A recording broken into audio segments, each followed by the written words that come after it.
and good night. Welcome to the Yellow Kimmie Show. Tonight, we have a very, very interesting topic that we're going to be discussing. And I just want to thank my two lovely ladies for coming on as my guests. First, we have Stacy Ricketts and Laverne Hapwood. And I just want to thank them for joining us on tonight. Welcome, ladies. Hello, Hi. good night. Hi. All right, all right. So, Hello. on the show tonight, this is a hot, juicy topic. We Ooh. will be talking about should President Elect Vice Harris, did I mess up her name? Kamala, Vice Presidential Elect Thank you. Kamala Harris. Yeah. Excuse me. I think you're am trying to say so- everything. Yeah, I'm trying to say everything, but I'm so nervous. So, should President Elect You may, yeah. Vice President Elect. Vice. She's not the president yet. You made her president. Vice President Elect Kamala Harris forgive her father, right? And you be like, wait, what did her father do, right? So Right. we're gonna get into that. So first, let me just give a little background on what I've researched or I found out about the family. All right. So of course, we know that Kamala's father is from Jamaica, and all the Jamaicans have been so hyped because they're saying, in the White House now we're gonna have jerk chicken and oxtail gravy and all of that good stuff. But the bombshell really happened on the night that Kamala, when she gave her victory speech, that she did not acknowledge her father's side or her Jamaican heritage of the family. She spoke about her mom and her Indian heritage. So a lot of Jamaicans are upset about this whole ordeal. And I beg to differ. I'm on the other side of the coin, right? So her father came up from Jamaica and he met their mother at the University of California, right? And this was during some civil march that they were doing that her parents met. They were married from 1963 to 1971, right? So that's 8 years of marriage. His father had studied economics and got his PhD from the University of California, and he also taught at the University of California. Wait, did I get that right? 1 second. No, sorry. He was a professor at Stanford University. Okay, and he went to California to get his PhD, but then he taught at Stanford University, where he also even obtained an award for his economics background and what he studied. All right, so her parents got divorced when she was 7 years old. All right, and her father even wrote a book in regards to, I guess, his life. And it's a book, the name of the book is called Reflection of a Jamaican Father. And in the book, he mentioned that he fought a hard custody battle, but he lost. He also talked about, taking his daughter back to Jamaica in 1970. So she has been to Jamaica, which I've learned. I'm like, okay. All right. So in February, Vice President-elect Kamala Harris was on the Breakfast Club, right? So while on the Breakfast Club, of course, they're going to bring up about marijuana. So Charlemagne asks her views on the use of marijuana, whether she support or oppose the legalization of the drug. She replied saying, "Half my family is from Jamaica. Are you kidding me?" Her father was not happy with this at all. He went as far as writing the statement to the Kingston-based Jamaica Global Online. So I'm going to read the article real quick, and you got to hear what he says. And this is why I'm saying, should Kamala forgive her father, right?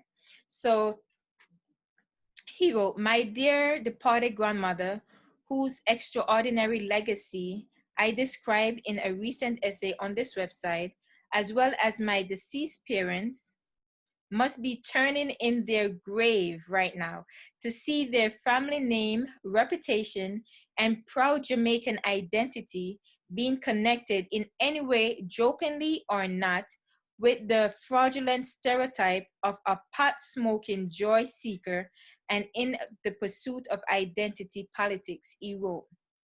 Speaking for myself and my immediate Jamaican family, we wish to categorically disassociate ourselves from this travesty, he added. So that's what he said. And that was like the last statement from him. And being that she has mentioned her Jamaican side in August when they had the Democratic convention. She mentioned her Jamaican side briefly, right? So, but to totally disregard our the Jamaican heritage in her victory speech, it's like you could kind of tell that she did that on purpose, and maybe she's still holding that against him. So I want to first ask you, let's start off with our topic question, and you could give me your feedback. Should she forgive her father for that? Or do you feel from that alone, is there some sort of resentment that probably even on unfinished issues that were there because of the divorce that she has not let go of yet? Let's talk. Laverne, I see you look burning like you want to say something, so I'm gonna pick on you first. You could go. Well, I just think that maybe maybe she could understand where her father was coming from, and in her victory speech, she just didn't want to say anything else that may offend him in another way. And I think that may have been a conversation that they could have had privately. Maybe she just said, "I'm sorry you took it that way," and she just didn't want to be, I guess, bothered with having that conversation openly and anything being taken out of context and used in a negative light. Okay, so you're saying she should have that conversation with her father. Have you yourself experienced, because I know personally that you grew up with a mother and father in the household, because I've been to your house, and Yeah. tell your mom that I miss her bread. Oh my God. I was gonna text you the other day, like, can you tell your mom to make me bread? Simply, I cannot make that bread. I'm working on it. Okay, Uh, cool. So yes. was there an instance in your relationship with your dad where you feel that you had to have that conversation, like, Dad, you said this or you did this and I didn't like it, and what was that conversation like?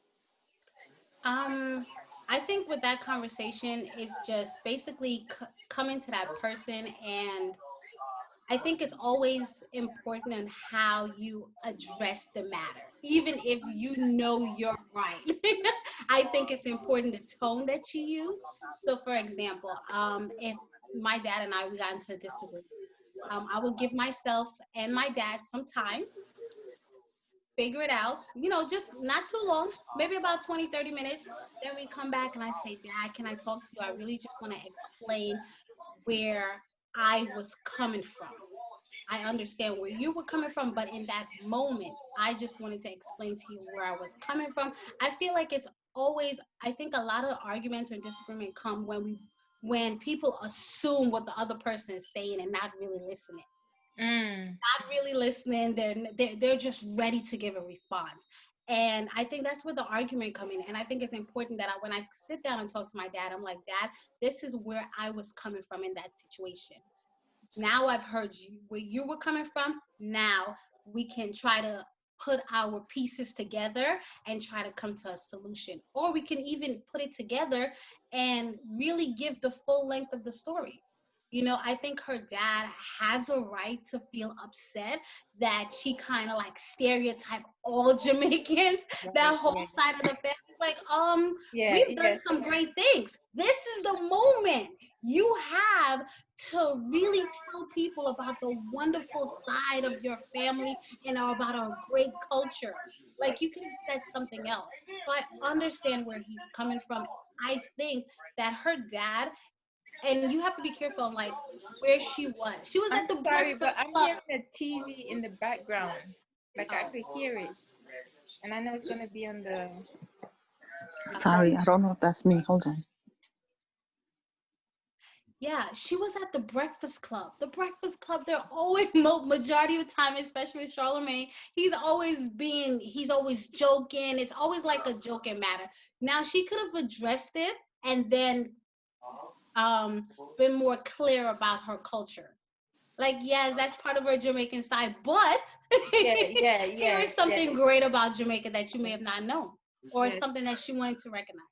Yeah, that is a real stereotype because I remember when I came to this country and when I got to school, that's what the kids say. Oh, do you smoke weed? And I'm Mhm. like, no. Or if you have dark lips, oh, I was forget like, it. no. Yeah, Yeah, so that was definitely a big opportunity to, clear the air and shut that down, that, and kind of fix it. I mean, she may not be able to fix it in that one setting, because people, no matter what, that's still stuck in their head. Oh, yeah. Jamaica ganja, or, Jamaica weed. So yeah. So all right, thanks for sharing that. Thanks for sharing that. So as Laverne said, you gotta, find time to sit and talk about it. Communication is really key. So now I'm gonna head over to Stacy, and I just want to get your feedback on this whole story. Let's on what you feel as far as where Camilla stands. Um, I didn't know about it. So you reading it was the first time I heard about it. Okay. Okay. Um, and I feel like she said it because of where she was, her environment at that particular time. She said it as a joking, like, yep, we all smoke.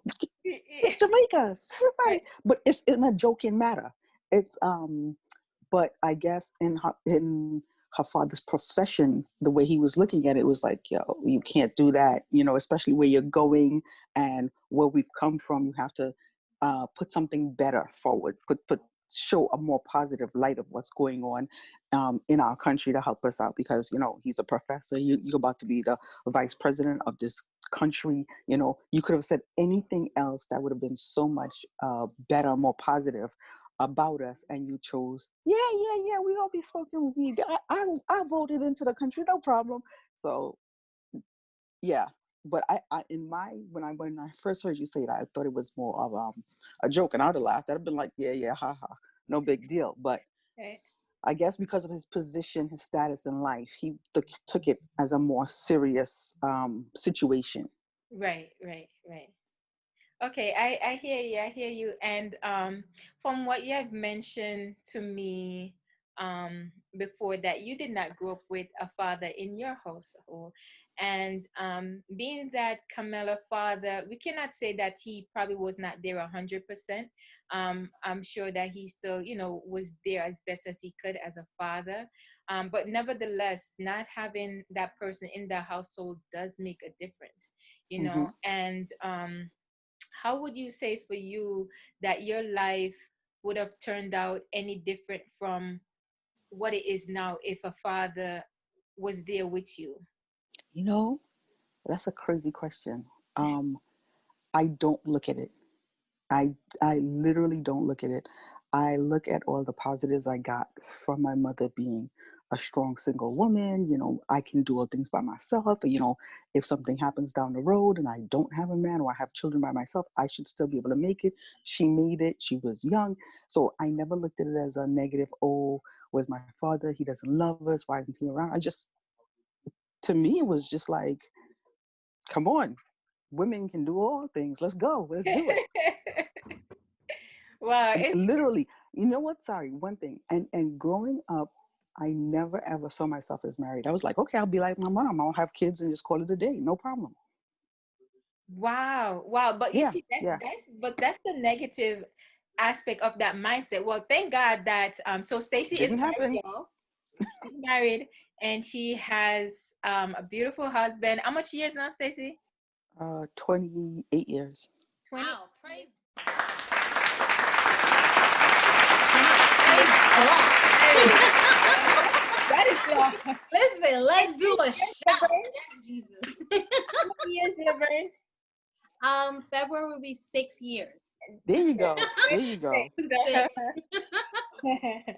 I'm sure that's a beautiful thing. I'm sure at some point we'll talk about marriage, and I'd love for you ladies to come back, and I'll let you know when we're gonna have that subject.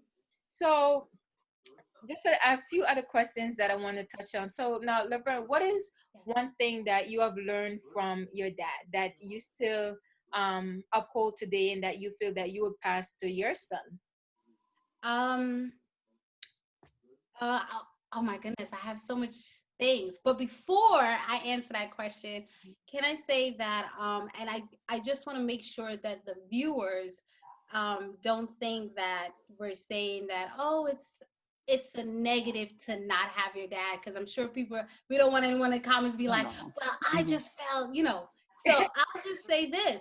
With whatever situation you got, and I love how Stacy said that her mother was able to make the best of whatever situation, it is. And that is awesome. And I love the fact that Stacy, in spite of the whatever your mom went through, and even though you seem to be traveling that mindset, how there was a shift, and it was okay with There that, was, right? yeah, It was a shift. yeah, And whether it was a shift for a husband or not a husband, that it would have still been okay. yep, It would have still been okay. So I love the fact that you had that mindset that if it happens, it happens. If it doesn't, it doesn't. Because again, I think sometimes we put so much this emphasis on marriage, and it's yes. really hard. So that's why when you said you've been married for over 20 years, like, oh, praise God. Because even my 6 years, I'm like, Jesus, all right. All right. Yeah. So yes, that's awesome. With the things that I've gotten from my father, and Kimmie knows this. The father that I had in my household, that's my stepdad. So Mm. so before, I guess I've had those moments where, even though I had my stepdad in my life, I still had the thought of my real dad. And Okay. I was just like, oh, if my real dad was in my life, this would have came out different, this would have came out different. However, it was a moment in life when I met my mentor, and I was just telling him that, I'm just at a disadvantage. I don't have my father in my life. God doesn't love me, just a whole bunch of stuff. And he took a moment and said, well, what did God bless you with? And I said, I don't know, my mom, my stepdad, my this. And he's like, well, let's just look at what your stepdad has been doing. And I list some of the things, and he's like, Laverne, that is your father. He's taken up that role. He's taken up that mantle to set an example. And I was saying, I've never thought of it like that. And because he mentioned that, and my relationship with God grew, I was able to look at him not just as a man in a household, like he's Mm-hmm. there, but as a dad. And it was like I got new eyes. And I Right. was like, wow, oh my goodness, like my eyes open with how he provided for the family, how he loved my mom, how he loved me in the way that he knew best to Mm-hmm. love me. And the things that I can pass on, that my dad, now I call him my dad, because he's, that new eyes, I can see him and light up, that's my daddy, I love him. Is that the way he provide. I mean, he provide, and he makes sure that we would always have a roof over our head. And even though the house that, I think it was last year, he finally paid off the house. But for years, my siblings were here. I'm going to work. I got to pay the man for this house. Yep. Because I want to make sure that you guys have a house to rest your head on. And those are the things I would like to instill into my son, about how to provide for your wife, how to provide for your children, you know? So I think that's will be the number one thing, and how to love them. All right, thanks for sharing that. And I just wanted to add that that he was such a good dad that it wasn't until I think the last year of our college year that we found out that this man was not Laverne. We was like, what? Like, because he didn't treat them any different when it was just one big happy family, and that the love that That's excellent. the mother and the father showed, and just the example alone was awesome. And I don't remember. I remember I was standing in the atrium at York College when we Yeah. found out that this man was not Laverne father, and was like, wait, what? Yeah. So it's a good feeling to see and know that even though your biological father may not be in your life, that you could still turn out to be something great, right? Yeah. And it Yes. doesn't mean that God love you any less, and it Yeah. doesn't mean that you're short-sighted in any way, shape, or form. Yeah. And on that note, I just wanted to say, if you just wrap it up, Laverne, and just tell us what would you say is your favorite thing about your dad? Hmm. My favorite thing about my dad, oh my goodness, is my favorite thing about my dad is how he loves, right? So for example, um even though my dad is such a great provider, he's a little shy in how he loves. So he doesn't really use the words I love you and does a whole bunch of hugs and something like that. But if you I re- again, I wasn't sure how to when my mentor expressed to me about using my new eyes, right, to look at him in this man as my father.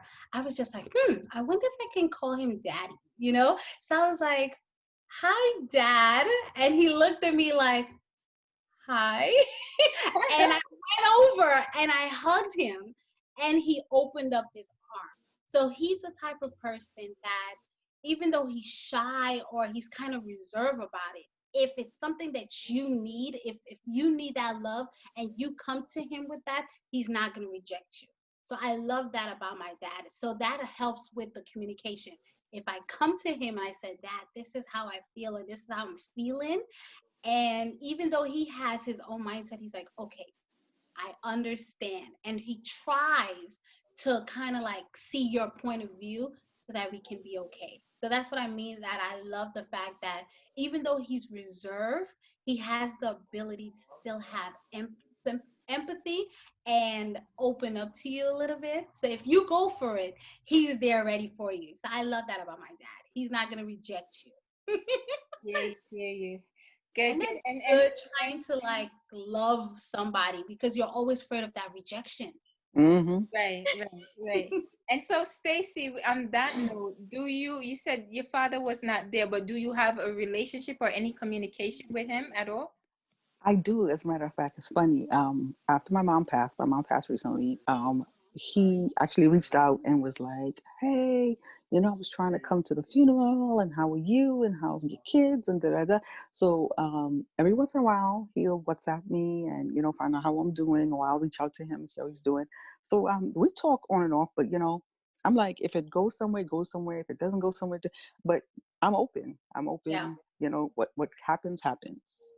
So No pressure. you would say No that pressure. you have No pressure. forgiven your father. Yeah. You know what happened? I never really saw it as me not forgiving him. It's crazy. A very long time ago, very long time ago, someone told me, like, your father wanted to marry your mother, but, your grandfather was so against it. He was like, no, she was too young. So it wasn't even like I held it against him. I was like, well, if you tried and you got to know, then what were you going to do? Move on with life. So Yeah. I never really saw it as, oh, he didn't love me, he didn't do this. He tried. It was a no. We moved on. Got you. So, how would you like encourage little girls that don't have a father in the home, and to let them know that it's gonna be okay? One, don't look for love somewhere else. Let's start there. Mhm. Mm-hmm. There's a That's lot of good. little girls looking for love, not outside the home, in young boys and older men all over the place. Don't look for love somewhere else. Um, Love yourself. Learn to love yourself. Lean on God when you can't, when you're very, very difficult, trying times. You're like, I really want a father figure. Lean on God, and then one day you'll get, pray, a mentor or someone to come into your life who can mentor you like a father.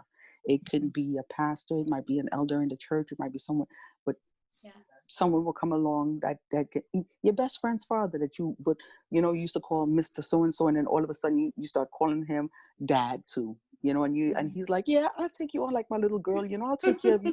And then you'll learn, and then you look to him and you'll say, if I were to get married, I would see those attributes in the man that I want to marry, like, because that's the positive influence in your life. Yes, yes. Yes, I Laverne, you love want to it. add to that? I love everything that Stacy said, and I think it's so important. Sometimes we tell ourselves we're not looking for love, but the things that you do, Yes. it shows to others that you're looking for that. Maybe the things that's coming out your mouth, just so sometimes it's easy to say I'm not looking for love, but our actions says we're looking for love. I think it's so important to know yourself. People said, well, oh my goodness, that's so boring. How am I going to know myself? Know yourself meaning spending time with yourself. What are some Yeah. of the things that you like to do? And this way, if for example, my I love to I love sports, right? So I love sports. So that's one of those things that I try to do with my dad. I'm like, hey, let's play basketball. We have that. We play soccer. We have a whole bunch of like soccer and basketball in the backyard. So we just take that out and we're just playing.